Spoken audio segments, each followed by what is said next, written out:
함께 하나님을 예배하겠습니다. 아름답고 거룩한 곳으로 여호와께 예배할지어다. 온 땅이여 그 앞에서 떨지어다. 모든 나라 가운데서 이르기를 여호와께서 다스리시니 세계가 굳게 서고 흔들리지 않으리라. 그가 만민을 공평하게 심판하시리라 할지로다. 의인을 위하여 빛을 뿌리고 마음이 정직한 자를 위하여 기쁨을 뿌리신 하나님, 주님께서 베풀어 주실 진리의 빛과 신령한 기쁨을 사모하며 저희가 예배를 올립니다. 손뼉을 치며 목소리를 높여 찬양할 때 하나님께 영광이 되게 하시고, 거짓이 없는 진실한 마음으로 기도할 때 보좌에 상달되게 하여 주옵소서. 성령님의 가르침을 따라 말씀을 받을 때 우리의 심령이 새 힘을 얻게 하여 주옵소서. 예수님의 이름으로 기원하옵나이다. 아멘.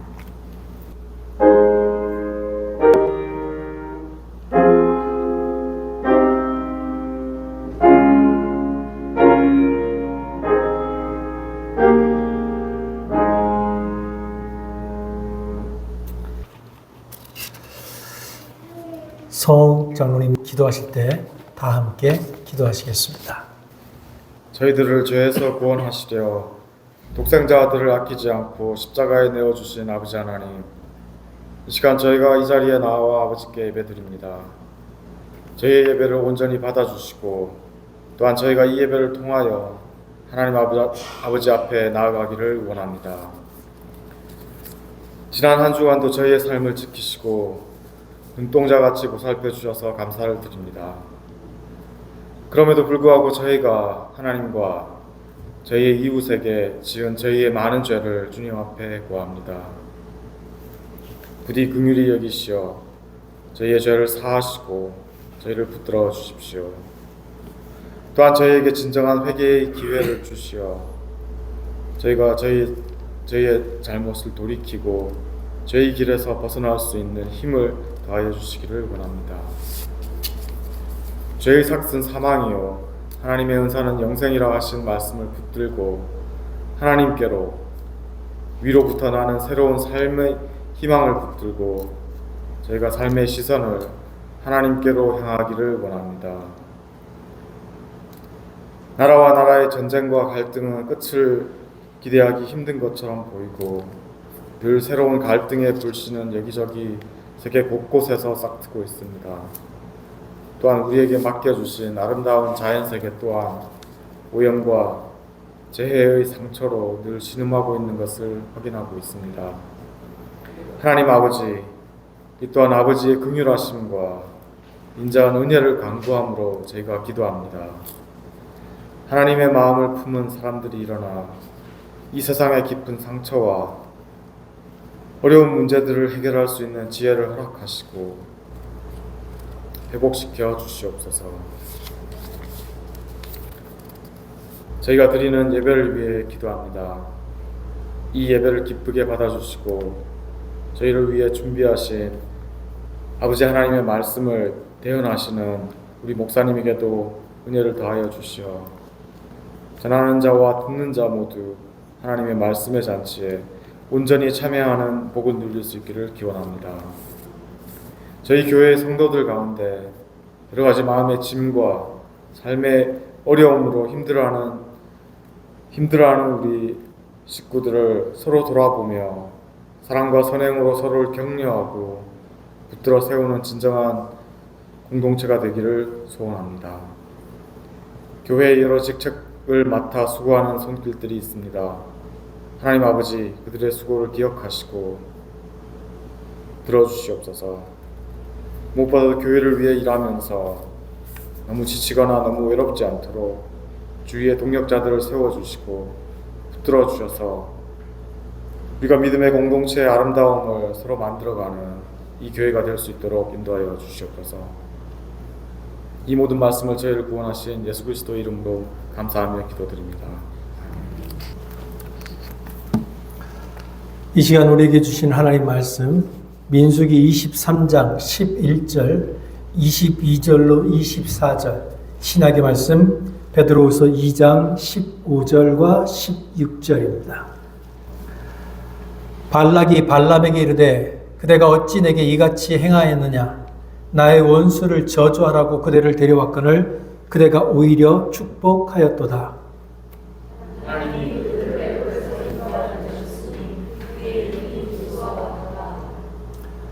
야곱을 해할 점술이 없고 이스라엘을 해할 복술이 없도다. 이때 야곱과 이스라엘에 대하여 논할진대 하나님께서 행하신 일이 어찌 그리 크냐 하리로다.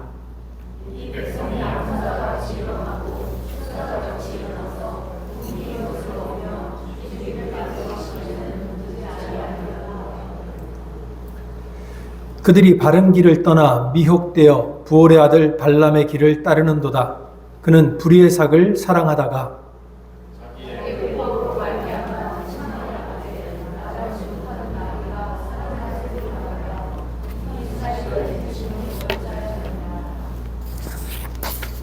이 민수기라고 하는 책 제목의 내용은 숫자라고 하는 겁니다. 백성의 수를 세었다. 근데 히브리어 원 제목은 민수기, 사람의 수, 백성의 수를 셌다라는 뜻이 아니라 광야에서라고 하는 히브리어 제목을 가지고 있습니다. 그럼에도 불구하고 영어 성경이나 한글 성경이 민수기, 수를 센 것을 강조해서 제목을 정한 이유는 이 민수기의 처음과 끝부분에 백성의 수를 세는 장면이 나오기 때문입니다. 이 민수기라고 하는 책은요, 이스라엘 백성이 시내산을 떠나서 하나님이 약속하신 땅 가나안으로 가는 그 여정을 다룬 사건입니다. 그래서 민수기에서는 이스라엘 백성의 조직, 인구 조사, 광야에서의 방황, 불순종과 징계, 그리고 새로운 세대를 준비해가는 과정들이 기록되어 있습니다. 따라서 민수기는 이스라엘 백성이 광야에서 어떻게 하나님과의 관계를 재정립하고 어떤 방식으로 변화해 가면서 어떻게 새로운 하나님이 약속하신 그 땅으로 나아가느냐에 관한 이야기입니다. 근데 이 민수기에 나타난 이스라엘 백성의 행적과 달리 원래 하나님의 계획은 애굽에서 이스라엘 백성을 꺼내신 후에 시내산에서 율법을 주고 그리고 곧바로 가나안으로 들어가는 거였습니다.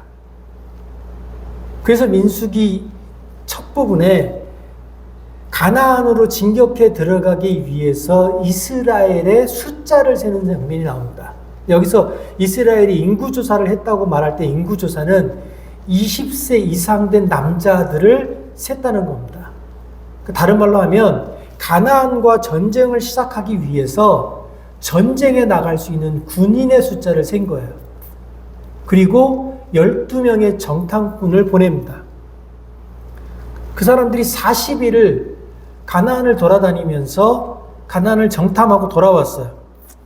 그러니까 가나안 땅을 정복하기 위한 구체적인 계획이 수립되고 있었던 겁니다. 그런데 하나님의 의도와 달리 가나안을 정탐했던 12명 중에 여호수아와 갈렙을 제외한 10명이 가나안 땅에 살고 있던 거인들, 그리고 그들이 거주하고 있는 그 강력한 성읍들을 바라보면서 두려움을 느꼈습니다. 그리고 그 두려움을 바탕으로 이스라엘 백성 앞에서 가나안 땅에 대한 아주 부정적인 보고를 합니다. 이 10명의 부정적인 보고를 들은 이스라엘 백성들은 그 보고를 바탕으로 두려움을 느끼고 그리고 모세의 지도력, 그리고 하나님에 대한 불신하는 마음을 갖게 됩니다. 결국 이것이 폭발하여 백성들은 모세를 원망했고 애굽으로 돌아가고 싶다라고 모세를 핍박했습니다. 이런 불신과 반역에 대해서 하나님께서 분노하셨고 이스라엘 백성은 하나님의 처음 계획대로 곧바로 가나안에 들어가지 못했습니다. 대신에 그들이 가나안을 정탐했던 하루를 1년으로 계산해서 40년 동안 광야에서 방황하게 됐습니다.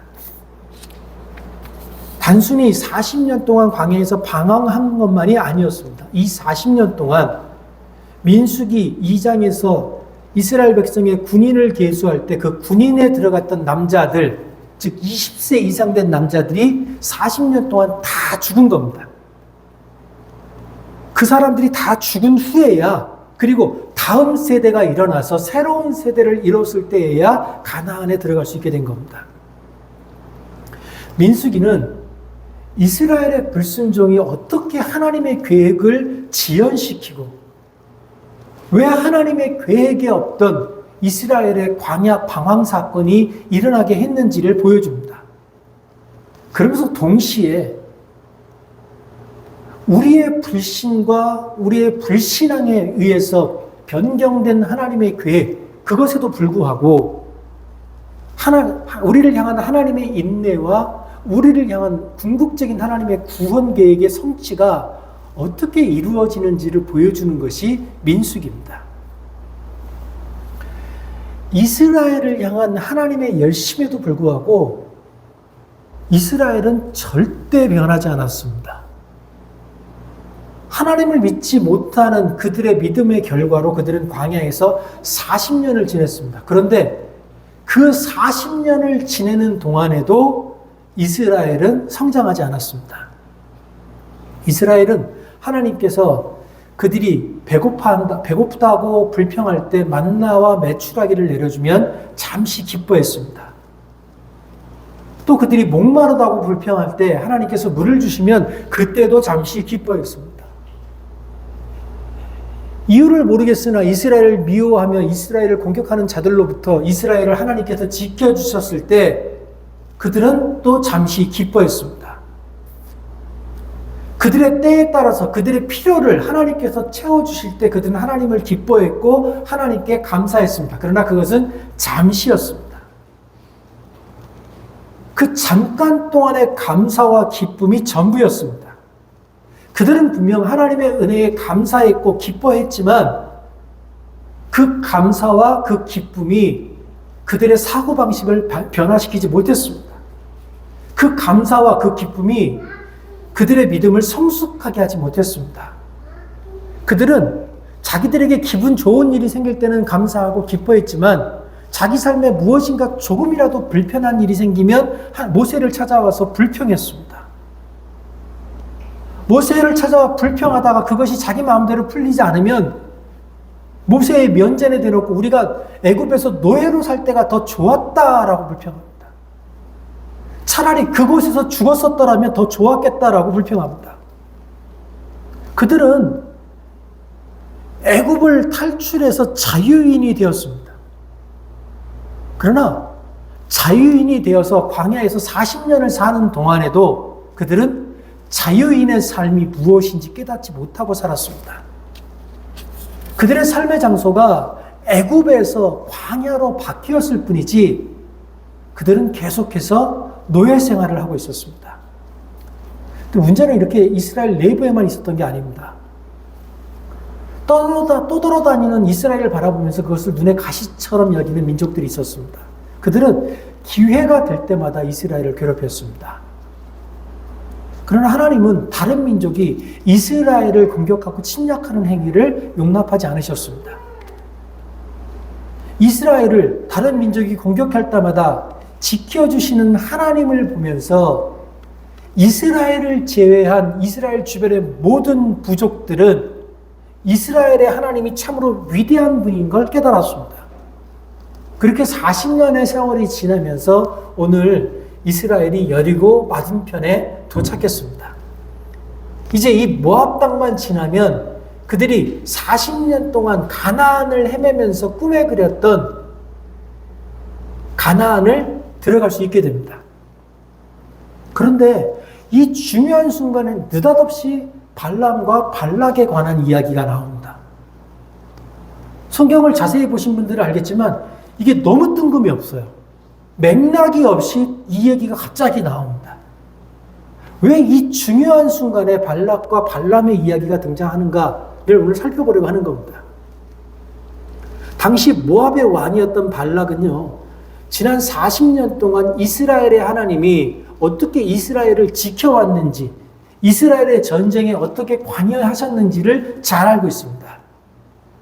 그 40년의 경험을 바탕으로 발락은 이스라엘과의 전쟁은 군사력에 달린 것이 아니라 신들의 전쟁이라는 것을 깨달았습니다.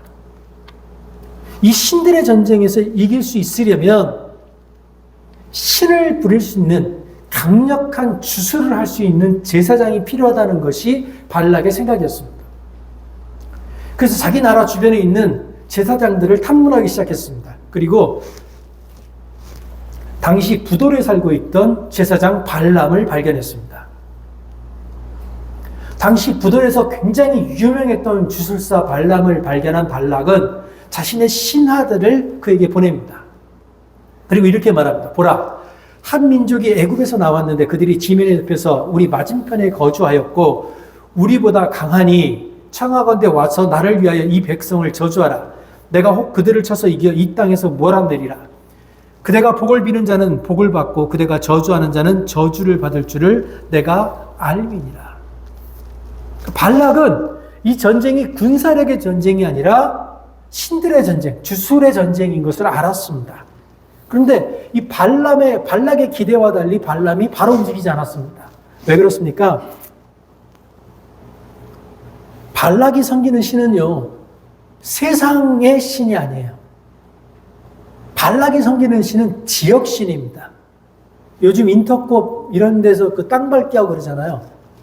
그러니까 이런 사람들의 신학이 기본적으로 잘못되어 있다는 게 그런 겁니다. 땅 밟기라고 하는 신학의 기초가 뭐냐면 신이 각 지역마다 그 지역을 다스리는 신이 있다는 거예요. 우리로 치면 우리가 믿는 하나님은 이 링컨교회 안에서나 힘이 있는 분이지 교회 밖을 나가면 힘이 없는 거예요. 그런 신을 믿는다고 생각하는 스스로 믿는 사람들은 교회에 와서는 신자인 것처럼 행동하지만 교회 문 밖을 나가면 자기 마음대로 사는 거예요. 왜냐하면 자기가 믿는 신이 교회 문 밖에서는 아무 힘이 없는 거거든요. 그러니까 발람의 입장에서는 자기가 믿는 신은 자기가 살고 있는 이 부돌의 신이에요. 근데 발락이 자기를 부돌 밖의 지역으로 부르는 거예요. 그러니 내가 이 부돌 지역 밖으로 나가서도 신의 힘을 빌릴 수 있는지 알아봐야 돼요. 만약에 그걸 깨닫지 못하고 다른 지역에 갔다가 다른 지역의 신에게 내가 짓눌림을 당하면 주술사로서의 생명이 끝나는 겁니다. 물론 그는 마법, 마술, 주술, 그리고 주문에 아주 능숙한 사람이었습니다. 제사를 통해서 신을 부리는 일에도 아주 익숙한 사람이었습니다. 그럼에도 불구하고 자기가 있던 그 지역을 떠나야 했기 때문에 자기가 싸워야 하는 신이 어떤 신인지 알아볼 필요가 있었던 겁니다. 그래서 그 신을 알아볼 시간이 필요하니 하루를 달라고 요청합니다. 그런데 바로 그날 밤에 하나님이 발람을 찾아오십니다. 하나님이 발람에게 임하여 말씀하시되 너와 함께 있는 이 사람들이 누구냐? 발람이 하나님께 아뢰되 모압 왕 십볼의 아들 발락이 내게 보낸 자들이냐? 이르기를 보라 애굽에서 나온 민족이 지면에 덮였으니 이제 와서 나를 위하여 그들을 저주하라. 내가 혹 그들을 쳐서 몰아낼 수 있으리라 하나이다. 하나님이 발락에게 이르되 너는 그들과 함께 가지도 말고 그 백성을 저주하지도 말라. 그들은 복을 받은 자들이니라. 이 하나님의 자기 계시가 발람을 아주 놀라게 했습니다. 왜냐하면 그동안 발람이 부리는 신들은 발람이 주술을 행하는 동안에만 나타났습니다. 그런데 이 이스라엘의 신이라고 하는 자가 자기 땅도 아니고 부돌의 신이 분명히 있는데 그곳에 자기 스스로 나타나서 자기 계시를 하는 겁니다. 그리고 발람이 묻지도 않은 말에 대해서 신이 스스로 자신의 의사를 표현합니다. 다른 말로 하면 이스라엘의 하나님은 발람이 통제할 수 없는 신입니다. 만약에 주술사가 신을 통제할 수 없다면 그 신과 주술사의 관계는 매우 위험해집니다. 자신이 통제할 수 없는 신에게 놀란 발람은 아침에 발락의 신하들에게 신이 원하지 않기 때문에 내가 가지 않겠다라고 통보합니다. 그러나 발락은 쉽게 발람을 포기할 수 없었어요. 그래서 이렇게 말합니다. 네가 모압에 오기만 하면 너를 높여서 존귀하게 할 거다. 내가 너를 높여서 존귀하게 하고 네가 원하는 모든 것을 다 주겠다. 근데 이에 대한 발람의 대답이 참 재밌습니다. 발람은요, 분명히 내가 너를 존귀하게 하겠다라고 얘기를 했어요. 그런데 발락의 대답이 이렇습니다. 발락이 그 집에 가득한 은금을 내게 줄지라도 내가 능히 내 하나님의 말씀을 어겨 덜하거나 더하지 못하겠노라. 그런즉 너희도 이 밤에 여기서 유숙하라. 여호와께서 내게 무슨 말씀을 더하실지 알아보리라. 존귀하게 하겠다 그랬어요. 그런데 발락이 뭐라 그래요? 발람이 은금을 줘도 그게 부족하겠다 그럽니다. 그러니까 발람이 생각하는 그 존귀함은 뭐냐면 은과 금이에요. 근데 그 은과 금이 그렇게 귀한 사람이니까 분명히 하나님께서 자기 스스로 나타나셔서 가지 말라고 말씀하셨음에도 불구하고 다시 한번 여호와께 물어보겠다라고 대답을 합니다. 발람은요, 분명하게 자기 스스로를 계시하는 그 하나님에게 놀랐습니다. 그리고 아주 분명하게 그 신의 뜻을 이해했습니다. 그러나 발락이 제시하는 그 은금 때문에, 그 존귀함 때문에 발람은 모압으로 가는 것을 포기할 수 없었습니다. 그래서 다시 한번 지금까지 자기가 부돌의 신을 섬겼던 것처럼 신의 뜻을 다시 한번 떠보려고 하는 겁니다. 기독교인들 중에 그런 기도가 있어요. 하나님의 보좌를 움직여라.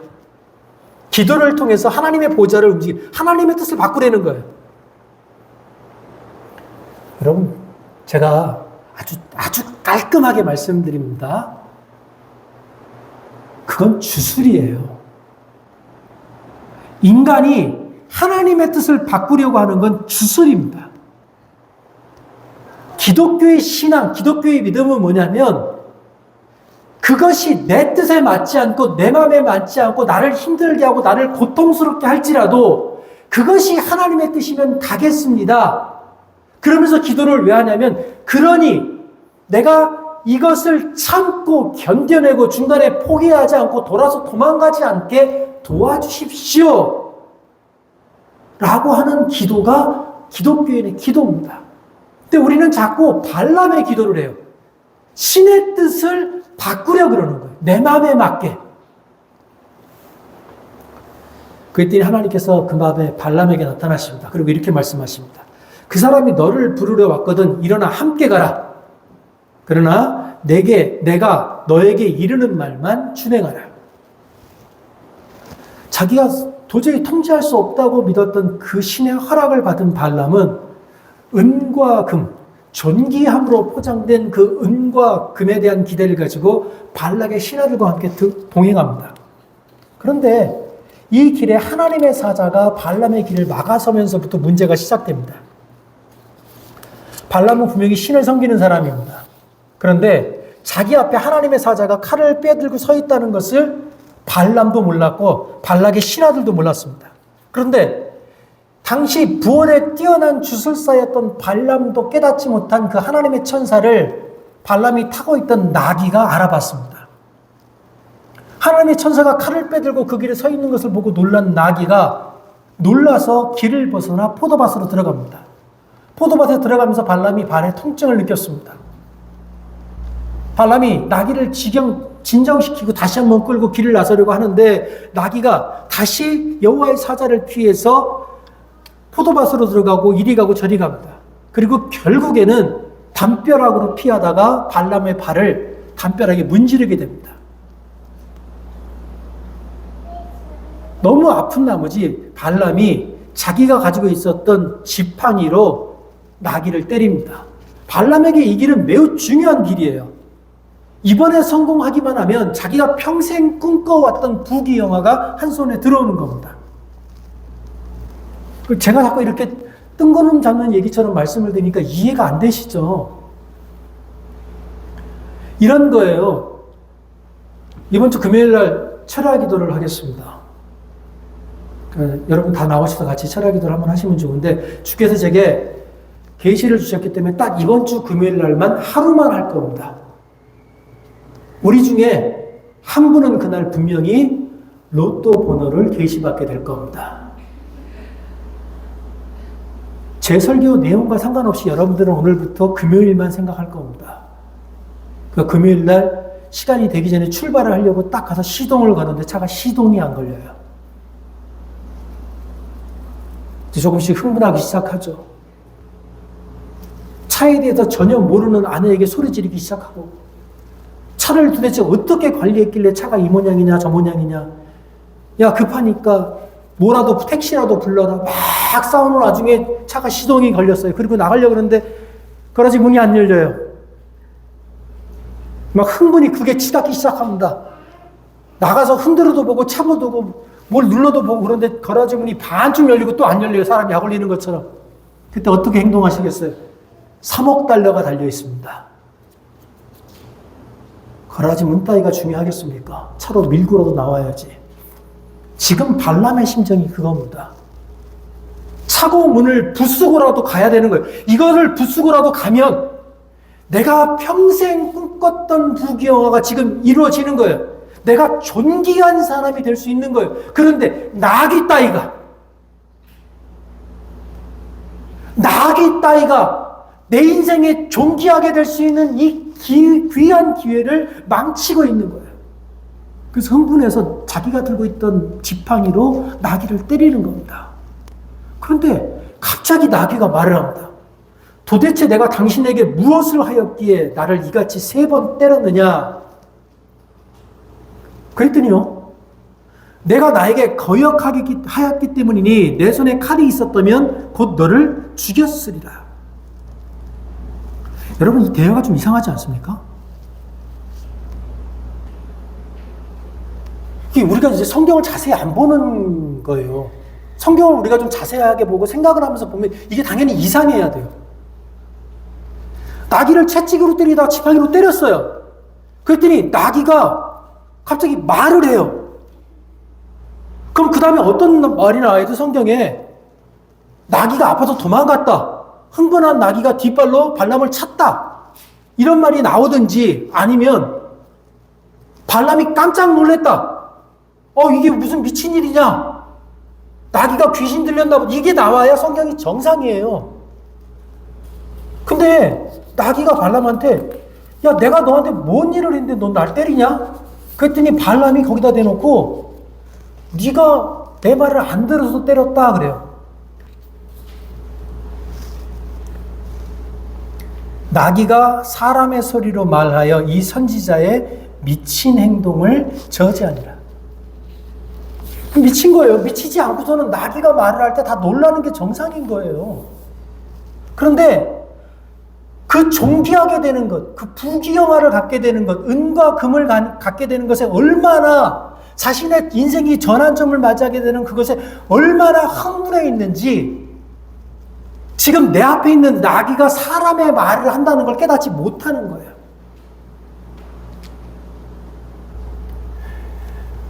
발람만 그런 게 아닙니다.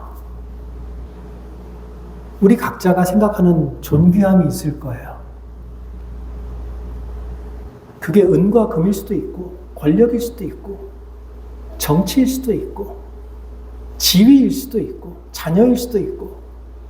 근데 우리가 나를 존귀하게 만들어줄 것이라고 믿는 그것에 정신이 팔려서 너무 집중하다 보면 내 주변에서 나귀가 말을 해도 깨닫지 못하게 된다는 겁니다.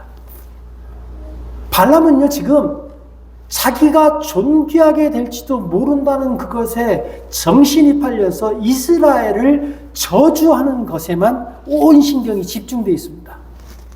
이스라엘을 저주하는 것에 성공하기만 하면 자신의 인생이 달라질 것이라고 믿었기 때문에 자기의 모든 것을 걸고 이스라엘을 저주하려고 하는 겁니다. 그것에 집중해 있었기 때문에 신을 섬기는 주술사인 발람의 눈에 자신의 길을 막고 있는 하나님의 사자가 눈에 보이지 않았던 겁니다. 신을 섬기는 자가 자신의 존귀하게 되는 것에 빠져 있었기 때문에 자신의 삶에 임재한 그 신의 임재를 깨닫지 못하고 있었던 겁니다. 마귀의 경고를 듣고 신의 사자를 발견한 발람에게 이렇게 말합니다. 너는 어찌하여 내 나귀를 이같이 3번 때렸느냐? 보라, 내 앞에서 내 길이 사악함으로 내가 너를 막으려고 나왔더니 나귀가 나를 보고 이같이 3번 돌이켜 내 앞에서 피하였느니라. 나귀가 만일 돌이켜 나를 피하지 아니하였다면 내가 벌써 너를 죽이고 나귀를 살렸으리라. 그 사람들과 함께 가라. 내가 내게 이르는 말만 말할지니라. 그래 결국 발람은 그가 원했던 대로 발락이 있는 곳에 이르렀습니다.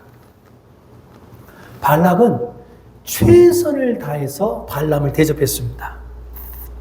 그들은 바알 산당으로 가서 제단 7개의 제단을 쌓고 수송아지 7마리를 잡고 수양 7마리를 제물로 드렸습니다. 발락은 이 정도 제사를 드리면 발람이 이스라엘을 향해서 저주할 것이라고 믿었습니다. 그런데 발락의 기도와 달리 발람의 입을 통해서 나온 것은 이스라엘을 향한 저주가 아니라 이스라엘을 향한 복을 비는 기도였습니다. 이에 실망한 발락은 다시 한번 이스라엘을 저주하기 위해서 바알의 신당이 아닌 다른 장소를 찾았습니다. 그리고 그것에서 발람에게 이스라엘을 저주하라고 요구했습니다. 물론 이곳에서도 7제단을 쌓고 7숫송아지와 7순양을 제물로 바쳤습니다. 그런데 이번에도 역시 발람의 입에서 나온 것은 저주가 아니라 복을 비는 기도였습니다. 그러나 이스라엘을 저주하기 위한 발락의 광기는 여기서 멈추지 않았습니다. 그들은 발락은 부월산 꼭대기에까지 올라가서 7제단을 쌓고 거기에서 발람에게 이스라엘을 저주하라고 했습니다. 그러나 이번에도 발람의 입에서 나온 것은 이스라엘의 복을 비는 기도였습니다. 성경이 뭐라고 말하냐면 발락이 발람에게 노하여 손뼉을 치며 말했다라고 말합니다. 그러니까 광기에 휩싸인 거예요. 강박적으로 이스라엘을 저주하고 싶은 겁니다. 그러나 그의 모든 광기는 실패했습니다. 그러자 이스라엘을 향했던 발락의 저주, 그 분노가 갑자기 발람에게 향합니다. 그래 이렇게 말합니다. 그대를 부른 것은 내 원수를 저주하라는 것이오늘 그대가 이같이 3번 그들을 축복하였도다. 그러므로 그대는 이제 그대의 곳으로 달아나라. 내가 그대를 높여 심히 존귀하게 하기로 뜻하였더니 여호와께서 그대를 막아 존귀하지 못하게 하셨도다. 네가 나를 위해서 이스라엘을 저주하지 못했으니 이제 내 눈앞에서 도망치라는 거예요. 이제 네 목숨이 위험하다고 저주하는 겁니다. 발람과 발락은요, 이스라엘을 저주하기 위해서 아주 분주하게 움직였습니다. 영험한 산을 찾아다니면서 이스라엘을 저주하기 위해서 노력했습니다. 발락이 영험해 보이는 장소를 찾는 동안 발람은 자기가 가지고 있는 모든 영적인 기술, 의식과 주문, 그리고 제사를 위한 도구를 사용해서 하나님의 뜻을 바꾸기 위해 노력했을 겁니다. 그들은 어떻게 해서든 하나님의 뜻을 움직여 보려고, 그래서 이스라엘을 죽여보려고 노력했을 겁니다. 그러나 그럼에도 불구하고 발람의 입을 통해서 나온 것은 이스라엘을 향한 복을 비는 기도였습니다. 그리고 마지막 기도에서 발람이 이스라엘에 대한 이런 예언을 합니다. 한 별이 야곱에게서 솟아나고 한 홀이 이스라엘에게서 일어나니라. 발람은 많은 사람이 인정하는 주술가였습니다. 그는 적어도 주술에 있어서만큼은 독보적인 존재였습니다. 그러나 발람은 그가 가지고 있는 그 뛰어난 주술에도 불구하고 그의 마음은 신이 아니라 부귀영화에 가였었습니다. 그는 사람들에게 뛰어난 주술가라는 평가를 듣긴 했으나 실제로는 신이 누군지 알지 못하는 가짜였습니다. 그는 신의 존재를 믿었으나 그의 삶은 욕심, 야망, 그리고 사적 이익에 함몰되어 있었습니다. 그렇다고 이스라엘이 발람과 다른 존재인 것은 아니었습니다.